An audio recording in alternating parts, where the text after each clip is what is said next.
गुरुर्विष्णु गुरुर्देवो महेश्वरः गुरुसाक्षात् परब्रह्म तस्मै श्री गुरवे नमः।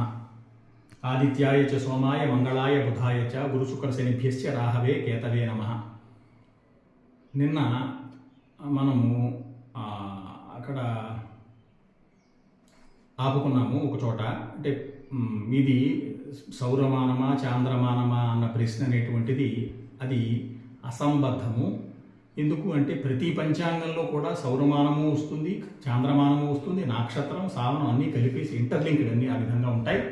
అందువల్ల అది అంటే ఒక బేసిక్ నాలెడ్జ్ ఏదైతే దోస్ హూ ల్యాక్ అటువంటి ప్రశ్న వస్తుంది, అది అడగద్దు. తర్వాత ఇంకొకటి ఏమిటి అంటే మనం పూర్వ సిద్ధాంతమా దృక్ సిద్ధాంతమా అనే ప్రశ్న వస్తుంది. అయ్యా మీరు పంచాంగం చేస్తున్నారు, మీ పంచాంగం పూర్వ సిద్ధాంతమా దృక్ సిద్ధాంతమా అనే ప్రశ్న అనేటువంటిది కూడా వస్తుంది. పూర్వ సిద్ధాంతము దృక్ సిద్ధాంతము అనే పదాలు రెండూ తప్పులే. నా ఉద్దేశం ఏంటంటే మిత్రులకి విద్యార్థులకి అందరికీ కూడా ఒక సామాన్యమైనటువంటి అవగాహన కల్పించే ఉద్దేశంతో ఈ వీడియోలు చేయడం జరుగుతుంది. పూర్వ సిద్ధాంతము దృక్ సిద్ధాంతము రెండు పదాలు తప్పులే. ఎందుకని అంటే ముందు పూర్వ సిద్ధాంతం సిద్ధాంత గ్రంథాల్లో ఎక్కడ పూర్వమని ఇంకోటి అని లేదు. అందువల్ల అది మనం చూడండి, సంస్కృత పదము తెలుగు పదము కలిపి సమాసం చేయడానికి కొంతమంది ప్రయత్నం చేస్తూ ఉంటారు. దానికి అది అటువంటి దాన్ని తప్పుడు ప్రయోగాన్ని ఏదో ఒక సమాసం కింద వాడుతుంటారు. ఆ పదం గుర్తులేదు అది. అందువల్ల తెలుగు పదాన్ని సంస్కృత పదాన్ని కలిపి సమాసం చేసేవేమిటిరా అంటుంటారు. అలాగా పూర్వ సిద్ధాంతం అనేటువంటి పదం లేదు. ఎందుకంటే సిద్ధాంతం అనేటువంటి ఇంకా దృక్ సిద్ధాంతం అది ఎందుకు తప్పు అన్నాను అంటే సిద్ధాంత గ్రంథాల్లో దృక్కు గురించే చెప్పబడింది, కానీ ఎప్పుడైతే దృక్ సిద్ధాంతం అనే పదం వాడారో ఇంకో సిద్ధాంతం కూడా ఉందని అర్థం వస్తుంది. అది లేదు. అందువల్ల కొంతవరకు దృక్ పద్ధతి పూర్వ పద్ధతి అనే పదాలు కరెక్ట్. ఎందుకంటే పూర్వ పద్ధతి అని వీళ్ళు పెట్టుకుని దాన్ని అంటే మా తాత ముత్తాతల నుంచి మేము ఆచరిస్తూ వస్తున్నాం కాబట్టి దాన్ని ఇదే పద్ధతి మేము ఫాలో అవుతున్నాం. దృక్ పద్ధతి అంటే ఏదైతే దృక్కు సరిపోతుందో టు ద మోడర్న్ వాల్యూస్ ప్రస్తుత గ్రహస్థితికి సరిపోతుందో అది దృక్ పద్ధతి కింద వెళ్తున్నారు. ఓకే, అయితే అందువల్ల మీకు పూర్వ సిద్ధాంతమా దృక్ సిద్ధాంతమా అన్న పదాలు వాడకూడదు. ఆ రెండు తప్పులు. పూర్వ పద్ధతి దృక్ పద్ధతి అని కొంతవరకు సబబు.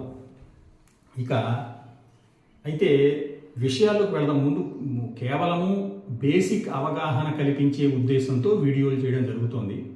ఎలాబరేట్గా in due course of time more videos will be released wherein you will be getting more details. Right, ఇప్పుడు మీరు అయితే ఈ పూర్వ పద్ధతి దృక్ పద్ధతి వీటి గురించి చెబుతూ సిద్ధాంత గ్రంథాలలో దృక్కు గురించే తప్ప మిగిలిన వేటి గురించి చెప్పలేదు అని ఇందాక ఒక ముఖ మాట్లాడాను నేను. అదేమిటండి అని ప్రశ్న వస్తుంది సహజంగా.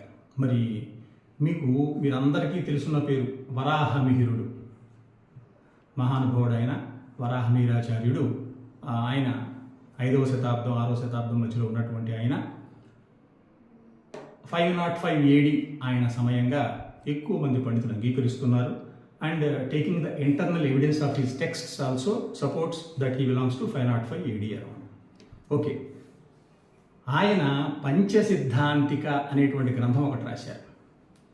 ఆ పంచసిద్ధాంతిక అనేటువంటి గ్రంథం ఏదైతే వరాహమిహిరుడు ఉందో అందులో ఆయన మొట్టమొదటి ఏమంటారంటే పూర్వాచార్యమతేభ్యో యద్యశ్రేష్టం లఘు స్ఫుటం బీజం తత్తత్ ఇహ అవికలం అహం రహస్యం అభ్యుద్యతో వక్తుం అనే శ్లోకం వాడారు ఆయన. అంటే నాకన్నా ముందు ఆచార్యులు ఎవరైతే ఉన్నారో వాళ్ళు చెప్పినటువంటి విషయాలు, వాళ్ళ అభిప్రాయాలు అవన్నీ క్రోడీకరించి అవి మీ ముందు ఉంచుతాను. యద్యత్ శ్రేష్టం, అందులో ఏది శ్రేష్టమైనటువంటిది అనేటువంటిది కూడా చెబుతాను. లఘు, సింపుల్గా మీకు అర్థమయ్యేలా చెప్తాను. స్ఫుటం బీజం అంటే అందులో బీజం అనేటువంటిది ఏ విధంగా వేసుకుంటే ప్రస్తుత కాలానికి అది మారుతుంది అనే విషయాన్ని చెబుతాను. తత్తత్ ఇహ అవికలం అహం అంటే ఏ విషయాన్ని వదిలిపెట్టకుండా నేను ఎటువంటి వైకల్యం లేకుండా విషయాన్నంతా మీకు చెబుతాను. అందులోనూ రహస్యం, అది రహస్యమైనప్పటికీ కూడా ఎవరికైతే ఇది అందాలో వాళ్ళకి అందిస్తాను అని వరాహమిహిరాచార్యుడు చెబుతూ ఆయన ఒక మాట అన్నారు. పౌలిస తిథి స్ఫుటోసౌ తస్య ఆసన్నస్తు రోమక ప్రోక్త స్పష్టతరం సావిత్ర పరిశేషౌ దూరవిభ్రష్టౌ. ఆ పంచసిద్ధాంతికలో వరాహమిహిరుడు 5 సిద్ధాంతాలు ఎత్తుకున్నాడు ఆయన. పౌలిస సిద్ధాంతము, రోమక సిద్ధాంతము, సూర్య సిద్ధాంతము, వశిష్ఠ సిద్ధాంతము, పైతామహ సిద్ధాంతము లేక బ్రహ్మ సిద్ధాంతము. ఈ ఐదిటిని ఆయన సమయంలో వ్యాప్తిలో ఉన్నటువంటి ఈ 5 సిద్ధాంతాలు తీసుకుని ఆయన ఏం చేశారు, వాటిని పరిశీలించి ప్రస్తుతానికి ఏది సరిపోతుంది, ఏది సరిపోవట్లేదు అని బీజం వేస్తే ఏది సరిపోతుంది, ఇటువంటివన్నీ ఆయన చెప్పారు. అందుకనే ఆ ముందు శ్లోకంలో పూర్వాచార్య మతేభ్య యద్యత్ శ్రేష్టం లఘు స్ఫుటం బీజం అని చెప్పుకుంటూ వచ్చారు. ఇక అంటే ఒక్క విషయం చెప్తున్నాను. ఇప్పుడు ఇందాక చెప్పినటువంటి పూర్వ పద్ధతి దృక్పద్ధతిలో పూర్వ పద్ధతి పంచాంగకర్తలు వీళ్ళు ఏంటంటే సూర్య సిద్ధాంతంలో ఏదైతే చెప్పబడిందో రవిచంద్రుడు దాన్నే తీసుకుని అందులో ఎటువంటి బీజాలు వేయకూడదు, అది ధర్మశాస్త్ర విరుద్ధము, కాబట్టి మేము అలాగే చేస్తాము అని వాళ్ళ యొక్క గణితాన్ని వాళ్ళు సమర్థించుకుంటూ వస్తున్నారు. వరాహమిహిరాచార్యుడు చూడండి, పౌలిస తిథి స్ఫుటోసౌ ఈ 5 సిద్ధాంతాల ద్వారా తిథి గణితం చేస్తే ఏం తేలింది ఆయన చెప్తున్నారు. పౌలిస తిథి స్ఫుట అసౌ పౌలిస తిథి, పౌలిసం ప్రకారం చేసినటువంటి తిథి చెయ్యాలి అంటే ఏం కావాలి, మనకి స్పష్ట రవి కావాలి, స్పష్ట చంద్రుడు కావాలి, వాళ్ళ యొక్క గతులు కావాలి, వాళ్ళ అంతరం తీసుకోవాలి. అంతరం ఇన్ ద సెన్స్ డిఫరెన్స్. ఇవి తీసుకుని ఆ గతి బట్టి వాడు చేస్తే మనకి తిథి ఎంతవరకు వ్యాప్తిలో ఉందో తెలుస్తుంది గణితంలో. ఆయన ఏమన్నారు, స్ఫుట ఆ పౌలిస తిథి అనేటువంటిది కొంతవరకు అది స్ఫుటం అవుతోంది అంటే కొంతవరకు దృక్కుకు సరిపోతుంది. తస్య ఆసన్నస్తు రోమక ప్రోక్త, రోమక సిద్ధాంతంలో చెప్పినటువంటి తిథి గణితం చేస్తే ఈ పౌలిస తిథికి కొంచెం దగ్గరలోనే ఉంది. స్పష్టతరం సావిత్ర అంటే సూర్య సిద్ధాంతంలో చెప్పినటువంటి ప్రకారం చేస్తే తిథి ఎగ్జాక్ట్గా సరిపోతుంది. స్పష్టతరం. పరిశేషౌ దూర విభ్రష్టౌ, పరిశేషౌ ద్వివచనం వాడాడు ఆయన. మిగిలిన 2 కూడా ఏమిటి, మిగిలిన 2 పౌలిసం రోమకం సూర్య సిద్ధాంతం అయిపోతే వశిష్టం పైతామహం ఉన్నాయి. ఇంకా వశిష్ఠ సిద్ధాంతంలో చెప్పినటువంటి తిథి గణితము, మరి పైతామహ సిద్ధాంతం లేక బ్రహ్మ సిద్ధాంతంలో చెప్పినటువంటి తిథి గణితము 2 కూడా దూర విభ్రష్టవు, వర్తమానానికి దూరంగా వెళ్ళిపోయినాయి. కాబట్టి ఆ 2 కూడా తిథులు సరిపోవటం లేదు అని చెప్పారు ఆయన. కాబట్టి తిథి అనేటువంటిది కూడా రవిచంద్రులు దృక్కు అంటే వర్తమానానికి సరిపోయేటువంటి విధంగా మనం వేధ చేస్తే ఏ విధంగా సరిపోతున్నాడో చూసుకుని అలా ఉంటేనే ఆ తిథి పనిచేస్తుంది, లేకపోతే పని చేయదు అని వరాహమిహిరుడి యొక్క ఉద్దేశం. 507 మీకు ఆ టైంలో ఆయన రాసినటువంటి పంచసిద్ధాంతకులు ఆయన రాశారు. పైగా ఆయన ఏమంటున్నారు, కాలాపేక్షా విధయ శ్రౌతా స్మార్తాశ్చ తదపచారేణ ప్రాయశ్చిత్తి భవతి ద్విజో యతో అతో అధిగమ్య ఇదం. కాలాపేక్షా విధయ శ్రౌతా స్మార్తాశ్చ, శ్రౌతకర్మ చేయాలన్నా స్మార్తకర్మ చేయాలన్నా కాలాపేక్ష ఏంది చేయడము. ఇవాళ మనం అష్టమి సంకల్పంలో అష్టమి చెప్పుకోవాలి అంటే సూర్యోదయానికి అష్టమి ఉందా లేదా, ఒకళ్ళకి సప్తం వస్తుంది, ఒకళ్ళకి అష్టం వస్తుంది, ఒకళ్ళకి అష్టమి ఏష్యం అవుతుంటే ఇంకొకళ్ళకి తర్వాత నవమి దశమి ఏష్యం అవుతుంది. ఈ విధంగా తిథుల్లో కూడా తేడాలు వస్తున్నాయి. అందువల్ల ఆయన ఏమన్నారు, శ్రౌత కర్మలు స్మార్త కర్మలు అన్నీ కూడా కాలాపేక్ష విధ కాలాన్ని ఆశ్రయించే ఉన్నాయి అవన్నీ కూడా. కాబట్టి సరి అయినటువంటి సమయం ఆ గణితం మనం చెయ్యాలి అంటే అది మనకి వేదకి సరిపోయే విధంగా ముందు రవిచంద్రులు కావాలి. రవిచంద్రులు వేదకి సరిపోయి ఉంటేనే తిథి అనేటువంటిది దానికి అనుగుణంగా వస్తుంది. అలా కాకపోతే తదపచారేణ ఆ విధంగా జరగకపోవడం మూలంగా ప్రాయశ్చిత్తి భవతి ద్విజ ఆ ద్విజుడు ఈ శ్రౌత స్మార్త కర్మలు చేసేటువంటి ద్విజుడు ప్రాయశ్చిత్తం చేసుకోవాల్సినటువంటి అగత్యం ఏర్పడుతుంది. అందువల్ల ఇదంతా చదవండి, దీన్ని తెలుసుకోండి అని చెప్తున్నారు. చెప్తూ ఆయన ఒక మాట అంటున్నారు చూడండి, స్ఫుట గణిత విత్ ఇహ లబ్ధ్వా ధర్మార్థ యశాంసి దినకరాదీనాం కుకరణకార సత్యం సహతే నరకే కృతావాసా. స్ఫుట గణిత విత్, గణితాన్ని స్ఫుటం చేసుకోవడం తెలిసినటువంటి వాడు. అంటే గణితాన్ని స్ఫుటం చేసుకోవడం అంటే అప్పటికి వాడి కాలానికి వాడి సమయానికి సరిపోతుందో లేదో చూసుకుని చేసేటువంటి వాడు ఏం చెయ్యాలట, దినకరాదీనాం స్ఫుట గణితం.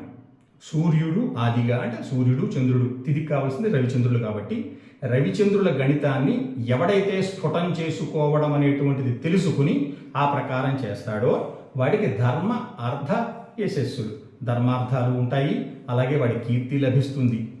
అలా కాకుండా కరణ గ్రంథాలు, దాని నుంచి గణితం.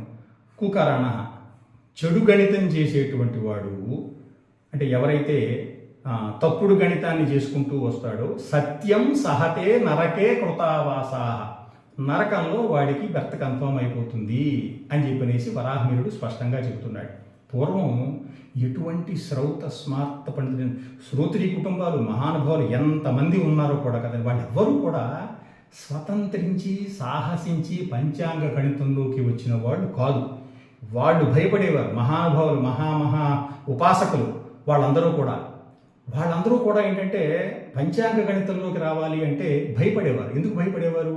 ఒరేనా ఎప్పటికప్పుడు చెక్ చేసుకుంటూ ఉండాలి, పొరపాటు మనం తప్పుడు గణితం కనుక చేశాము అంటే మనకి చేసిందంతా పోయింది, ఇంత కష్టపడింది నేను నరకంలోకి వెళ్ళి కూర్చోవాలి, వద్దు. అది కాక వంశానికి కూడా దెబ్బ కొడుతుంది కాబట్టి, వంశక్షయం అవుతుంది కాబట్టి దూరంగా ఉండాలి.